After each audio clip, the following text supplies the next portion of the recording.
नाज़रीन अस्सलाम वालेकुम, आप देख रहे हैं हमारा यूट्यूब चैनल और फेसबुक पेज और मैं हूं आपका मेज़बान गालिब सुल्तान। नाज़रीन, आपने यमनी हौज़ियों के यूएई के ऊपर हमले के बारे में सुना होगा, फिर आपने ये मालूमात भी हासिल की होगी कि सऊदी अरब ने यूएई का बदला लिया और सना में यमन के ऊपर हमला किया, जिसके नतीजे में वहाँ पर 20 हलाकतें हुई हैं। और नाज़रीन, इस हमले में यमनी हौज़ियों का एक इंतहाई अहम कमांडर भी हलाक कर दिया गया। अब इस सारी मामलात के ऊपर नाज़रीन अमेरिका ने अपना रद्द-ए-अमल दिया है, यूके ने अपना रद्द-ए-अमल दिया है, फ्रांस ने अपना रद्द-ए-अमल दिया और इन सभी ममालिक ने मिलकर यमनी हौज़ियों की मजम्मत की है, उन्हें दहशतगर्द करार दिया। और इस पूरी सूरत हाल के ऊपर नाज़रीन सबसे बेहतरीन पत्ता खेला इसराइल ने और उन्होंने एक ऐसी चाल चली है। और नाज़रीन, अगर वो इस चाल में कामयाब हो जाते हैं तो यकीन करें, समझे कि फिर गज़ब हो गया। नाज़रीन, इसराइल के प्राइम मिनिस्टर नफ्ताली बेनेट ने इस पूरे मामले को अपना रद्द-ए-अमल दिया और उन्होंने ट्वीट किया। इस ट्वीट में सबसे पहले तो उन्होंने यमनी हौज़ियों की मजम्मत की, उन्हें दहशतगर्द करार दिया और फिर यूएई के साथ इजहार हमदर्दी किया, उनसे मोहब्बत का इजहार किया। और साथ ही नाज़रीन, नफ्ताली बेनेट ने अपने ट्वीट के नीचे एक लेटर पोस्ट किया है और उस लेटर को उन्होंने ट्वीट भी किया है और साथ ही वो लेटर उन्होंने यूएई के वली अहद मोहम्मद बिन जायद को भी भेजा। और उस लेटर में इसराइल की तरफ से यूएई को ये ऑफ़र की जाती है कि भाई इसराइल यूएई की हिफाजत के लिए तैयार है, हम अपने सारे मिलिट्री इक्विपमेंट्स, अपने फ़ौजी, अपनी इंटेलिजेंस लेवल की सारी मशीनरी जो है वो सब कुछ ला के जनाब यूएई में तैनात करने के लिए तैयार हैं। यूएई बस हमें एक दफ़ा ऑर्डर दे और फिर आप हमारा पहुँचना देखें। और नाज़रीन, ये अब इसराइल की तरफ से ऑफ़र कर दिया गया है। यूएई का इसके ऊपर अभी तक रद्द-ए-अमल नहीं आया है, लेकिन अगर नाज़रीन यूएई इसराइल की इस ऑफ़र को एक्सेप्ट कर लेता है तो फिर खित्ता बहुत बुरे नताइज का सामना करेगा। नाज़रीन, इसराइल तोसी पसंदाना अज़ाइम रखता है, उसका ख्वाब है कि उसने ग्रेटर इसराइल बनाना है और उसके लिए वो अशरों से और सालों से कोशिश कर रहा है, वो मेहनतें कर रहे हैं। उन्होंने लबनान की तरफ भी अपना पेशकदमी की थी, उन्होंने जॉर्डन की तरफ भी पेशकदमी की थी और इस पूरे खित्ते के ऊपर वो कब्जा करने का ख्वाब रखते हैं और तभी उनके मसीहा ने आना है।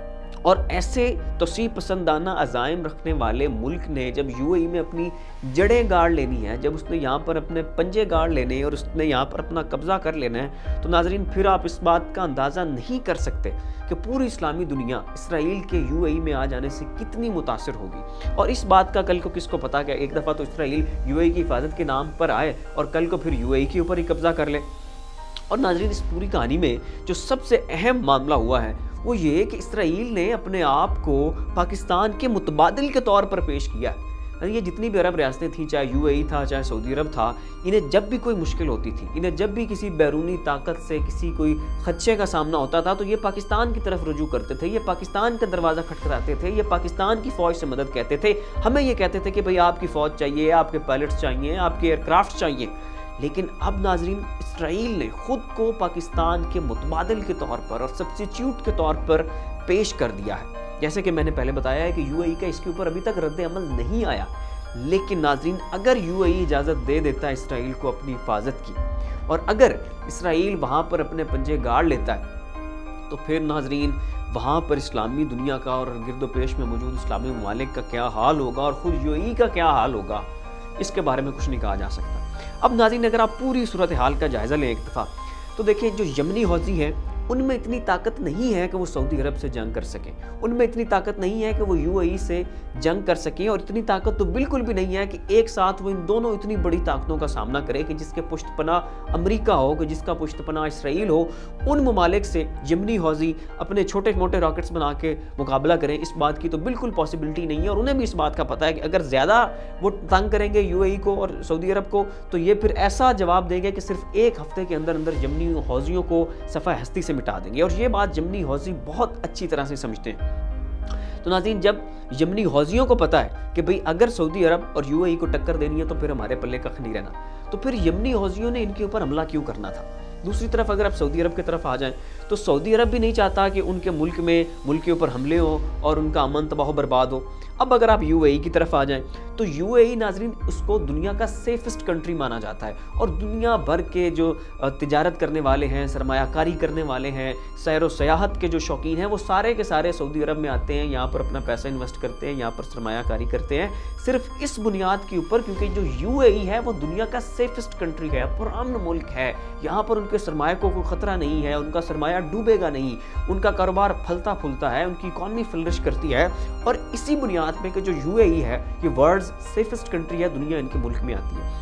लेकिन अगर यमनी हौजियों ने जो हालिया हमला किया है वो इस तरह के सिर्फ 3-4 हमले और कर देते हैं, तो उस सूरत में जो यूएई का इंडेक्स रेट के ऊपर जो इनका नंबर है या इनके जो पुरअमन होने का जो टाइटल है वो तो ख़त्म हो जाएगा। और जब वो ख़त्म हो जाएगा तो फिर इनकी इकॉनमी के पल्ले क्या रह जाएगा। तो लिहाजा नाजरीन, यूएई भी नहीं चाहता कि वो यमनी हौजियों के साथ टक्कर ले, खुद सऊदी अरब वाले भी नहीं चाहते कि यमनी हौजी उनके इलाकों के ऊपर हमला करें। यमनी हौजी भी जो है वो सऊदी अरब और यूएई को बड़े लेवल के ऊपर उनके साथ टक्कर नहीं लेना चाहते, क्योंकि उन्हें पता है कि अगर ये दोनों मुल्क मिलकर हमारे ऊपर अगर अटैक करते हैं तो उनके पल्ले तो फिर कुछ नहीं रहना। अब आ जाते हैं जी ईरान की तरफ। नाज़रीन, जो यमनी हौजी हैं ये सारी दुनिया जानती है कि ईरानियन बैक्ड है, और अभी हाल ही में जो इन्होंने हमला किया है इसे जिस तरह से बैनुल-अक़वामी जरायद ने रिपोर्ट किया है, उन्होंने ये नहीं कहा सिर्फ यमनी हौजी, बल्कि उन्होंने ये लिखा है ईरानियन बैक्ड यमनी हौजी, ईरानियन मलेशिया यमनी हौजी। तो जो यमनी हौजी हैं इन्हें तो ईरान का दूसरा नाम माना जाता है। अब नाजरीन, और इनका जो भी एक्शन होता है वो भी ईरान का ही एक्शन माना जाता है। अब ईरान की पीस टॉक्स चल रही है अमेरिका के साथ। ईरान अपने न्यूक्लियर प्रोग्राम के ऊपर किसी किस्म का कुछ समझौता चाहता है, वो बातचीत चाहता है, वो चाहता है कि उसके ऊपर से सैंक्शंस हटा दी जाएं, ईरान की अपने हमसाया ममालिक के साथ ट्रेड बढ़ जाए, उसकी जो तेल की फ़रोख्त है वो भी बढ़ जाए, और उसकी तबाह हो चुकी इकॉनमी को कोई सहारा मिले, और उनकी हत्ता कि नाजरीन ईरान की मेडिसिन भी बंद है, वो किसी भी मुल्क से अद्वियात तक नहीं खरीद सकता। और इतना जो जिस मुल्क को जकड़ा हुआ है, जिस मुल्क को शिकंजे में डाला हुआ है, उस मुल्क की तो अब बिल्कुल ख्वाहिश है कि किसी ना किसी तरह से वो उसकी न्यूक्लियर डील में उसका कोई ना कोई मामला तय पा जाए। तो ईरान भी इनके साथ कोई टसल नहीं चाहता, खुद सऊदीया भी नहीं चाहता, यूएई भी नहीं चाहता, यमनी हौजी भी नहीं चाहते। और ख़ास तौर पर उस वक्त जब ईरान की न्यूक्लियर पीस टॉक्स चल रही हैं अमेरिका के साथ, उस वक्त तो ईरान बिल्कुल भी नहीं चाहेगा कि उसकी इनमें से किसी भी ममालिक के साथ जो है मामलात ख़राब हो। तो इस वक्त ख़राब सूरत हाल अगर पैदा होती है या इन सभी ममालिक के अमन के ऊपर कोई कारी ज़रब लगाई जाती है, तो उससे नुकसान इन सभी ममालिक को है, कोई भी उसमें बेनिफिशरी नहीं है इन मुस्लिम स्टेट्स में से।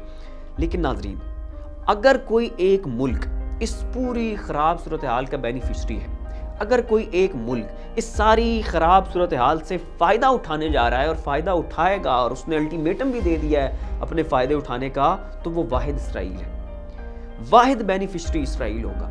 और वो नाज़रीन आप देखें कि जैसे ही ख़राब सूरत हाल हुई है, उसने साथ ही कह दिया कि जी हम अपनी फ़ौजें देने के लिए तैयार हैं, हम आपको अपनी इंटेलिजेंस देने के लिए तैयार हैं, आप जो मिलिट्री इक्विपमेंट मांगेंगे हम आपको वो देने के लिए तैयार हैं। यूएई बस एक दफ़ा ऑर्डर करे सही, और इसके बदले में इसराइल क्या चाहता है कि वो यूएई में जाके अपने पंजे गाड़ ले।